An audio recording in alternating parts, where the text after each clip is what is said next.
వ్యాఖ్యలు చేయొద్దు కదా. ఇప్పుడు పార్టీలో ఇంట్లో మొత్తం కలిపి ఒక ఐక్యత ఉంటేనే కుటుంబం. అలాగే పార్టీలో తల్లి, కూతురు, అన్న, బావ వీళ్ళందరూ ఉంటేనే ఒక కుటుంబం లాగా ఉండదు.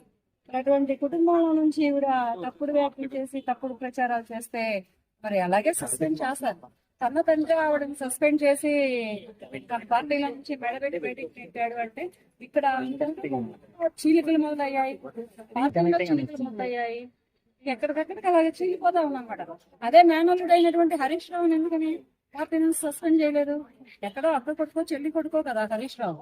అతను ఏంటంటే అతని కర్తవ్యాన్ని అతను నెరవేరుస్తున్నాడు. ఇటువంటి అవాంఛితమైనటువంటి మాటలు అనడం, అనవసరమైనటువంటి వ్యాఖ్యలు చేయలేదు అతను. తన పని ఏంటి? ఎమ్మెల్యే గానో ఎంపీ గానో తను ఉన్నటువంటి నియోజకవర్గంలో తన పని తను చేసుకుని పోతున్నాడు కనుక కేటీఆర్ గారు కూడా అలాగే ఉన్నారు.